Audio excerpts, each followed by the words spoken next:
नमस्कार, मैं गौरी और आप देख रहे हैं सी न्यूज भारत।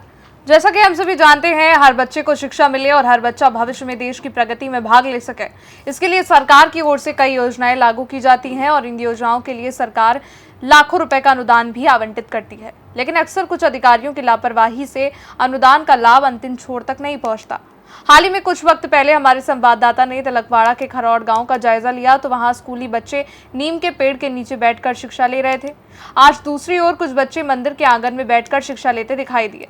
बता दें, यह घटना नर्मदा के तिलकवाड़ा तहसील के रूपपुरा गांव की है। इस गांव का प्राइमरी स्कूल जर्जर हालत में था और इसी वजह से स्कूल को तोड़ दिया गया था। लेकिन आज 1 साल से ज्यादा समय बीत जाने के बावजूद ये स्कूल नहीं बनाया गया। यहाँ तक इस स्कूल को बनाने का काम तक नहीं शुरू हुआ। बारिश हो, गर्मी हो, बच्चे मंदिर के बरामदे में बैठकर ही शिक्षा ले रहे हैं। तो क्या ऐसे पढ़ेगा गुजरात? ये बड़ा सवाल है। तिलकवाड़ा तालुकानो भादरवा जूथ ग्राम पंचायतनी 4 गाम आवेला छे। तेमां रूपपुरा, सुरवा, फीरकवा अने भादरवा। एमां रूपपुरा गामनी अंदर छेल्ला 4 वर्षथी जर्जरित हालतमां शाळा हती, एने तोड़ी पाडवामां आवी अने छेल्ला 1 वर्षथी शाळाना विद्यार्थीओ मंदिरना ओटला पर ओटलाना सहारे आजे भणी रह्या छे। तो वहेली तके शाळानुं काम चालू करे अने पूर्ण करी आपे एवी अमारी ग्रामजनोनी मांग छे।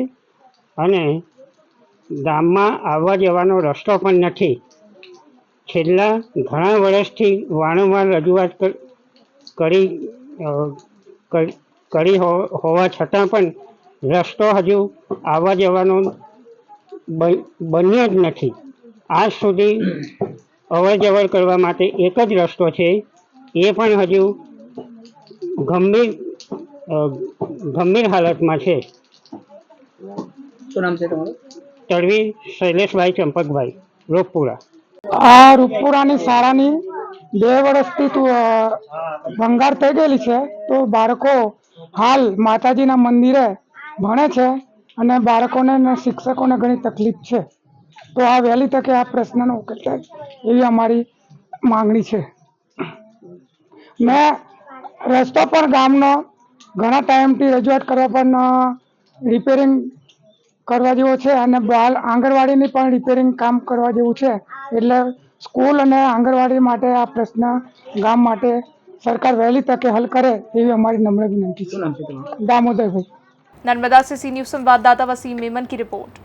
गौरतलब है कि 1 वर्ष से अधिक समय बीत चुका है और ग्रामीणों और शिक्षकों द्वारा बार बार विद्यालय निर्माण के लिए मांग की गई है, लेकिन उच्च अधिकारी इस मामले पर कोई ध्यान नहीं दे रहे हैं और विद्यालय का निर्माण नहीं हो रहा है। बच्चे मंदिर के बरामदे में बैठकर शिक्षा ले रहे हैं। एक तरफ सरकार नारा दे रही है, सब पढ़े सब आगे बढ़े, लेकिन दूसरी तरफ अधिकारी बच्चों के भविष्य के साथ खिलवाड़ कर रहे हैं। फिलहाल इस खबर में बस इतना ही। देश दुनिया की बड़ी खबरों के लिए देखते रहिए सी न्यूज भारत।